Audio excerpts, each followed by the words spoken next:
Back in the mid 1990s, Tecmo was staring into the abyss. They needed a hit, they needed something new. Enter Tomonobu Itagaki. He had a vision: take Sega's latest cutting edge tech, blend it with blistering speed and attitude, and deliver an innovative 3D fighter with a difference. What he produced was Dead or Alive, built on the same infrastructure that powered Sega's own arcade heavyweight, Virtua Fighter 2. This is James the Segaholic of the Sega Guys, and in this video we're going to dig into how Itagaki leveraged Sega's tech to realise his dream, how his game saved Tecmo from collapse, and how it created one of the most legendary fighting game series ever made.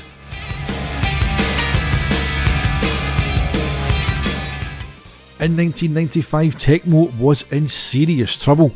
They'd been investing heavily in other genres and faced mounting losses, and after 3 successive years of losses, they needed a turnaround, and fast. At the same time, Sega's arcade hardware, in particular the Model 2 board, was wowing arcade gamers thanks to Virtua Fighter 2 and Sega Rally. At the 1996 Amusement Machine Expo, Sega announced that Model 2 would be available for licensing to third-party developers. In fact, the licensing announcement by Sega was flanked by Dead or Alive and Jellicoe's Super GT 24 Hours. Itagaki's vision was clear: create a game that could match the visual and technical flair of Virtua Fighter 2, but be unique enough to stand out. And so, with the Model 2 hardware and Sega's 3D pedigree as its foundation, Dead or Alive was born. The original Dead or Alive hit arcades in November 1996. The Model 2 board gave Tecmo access to high-end polygon pushing, fluid animation and a level of realism that was still rare in 3D fighters. But Itagaki didn't just mimic, he innovated. He introduced the hold counter system, offensive and defensive holds, and emphasised speed and spectacle with the ability to knock opponents into the air to juggle combos. Another unique feature was danger zones, adding an explosive area to the edge of fighting arenas that exploded when landing on, causing massive damage. The result was that Dead or Alive was a massive commercial success. From the brink of bankruptcy following 1995's 490 million yen loss, or $5.2 million, Dead or Alive helped Tecmo to profits of 970 million yen, or $9.2 million in 1996, thus saving the company. After rumours of a Nintendo 64 port came to nothing, in 1997 Dead or Alive was ported to the Sega Saturn, releasing exclusively in Japan. Just like in the arcade, the home port of Dead or Alive took influence from Virtua Fighter 2, running at 60 frames per second in Saturn's high resolution mode and utilising ground shading to make up for Saturn's lower quad count.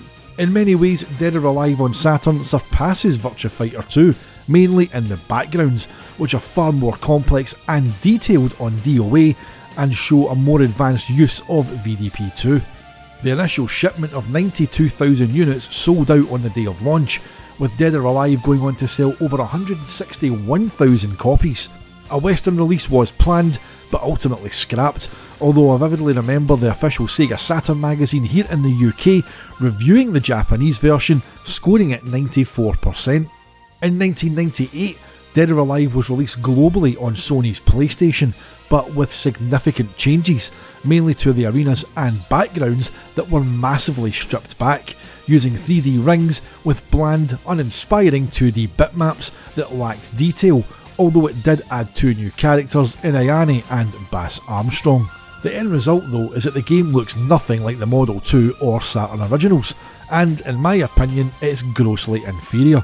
The PlayStation version was brought to arcades in Japan in October 1998, some 3 months after the PAL PlayStation version launched. Titled Dead or Alive++, the game ran on a hybrid Capcom and Sony ZN1 JAMA board, with the ++ being a reference to being coded in C++. And while Itagaki was reportedly unhappy with the graphical compromises required to bring the game to PlayStation, he found a positive in adding new characters and further enhancements to the gameplay mechanics. However, the Sega Saturn version remains the premium home port of the era.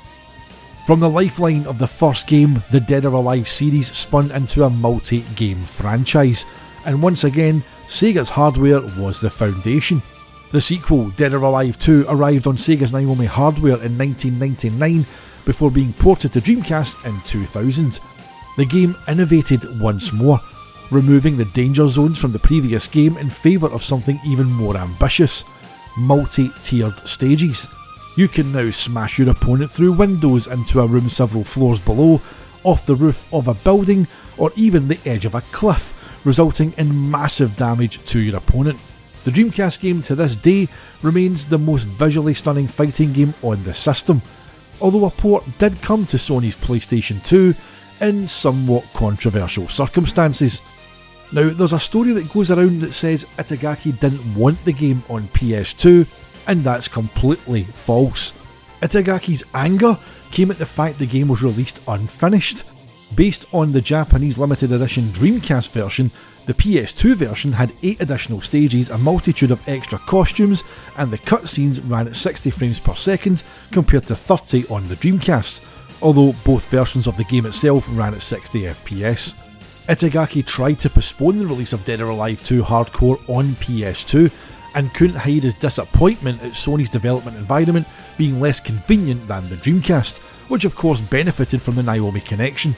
One of Itagaki's managers tricked him into releasing the game by asking to borrow a build to play, but instead used it to release the game behind Itagaki's back. Upset and angered at not being able to finish the game on his terms, Itagaki fell into a depression and even considered quitting the games industry altogether. It was a sneaky and underhand move by Tecmo's execs who, instead of showing the man who saved their company the respect that he deserved, instead they betrayed him. Dead or Alive 2 on Dreamcast and Naomi though stand proudly as the definitive versions of the game. Now I know DOA 2 Hardcore on PS2 has all the bells and whistles in terms of costumes and extra stages, but to experience DOA 2 as Itagaki intended, stick to the Dreamcast version, and especially the Japanese limited edition release.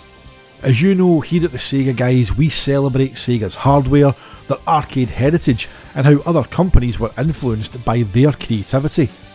With Dead or Alive, Itagaki provided quite possibly the most impressive and innovative use of Sega's own tech, by creating a game and a franchise that had so much in common with Virtua Fighter 2, yet did so much different that it stood proudly on its own 2 feet.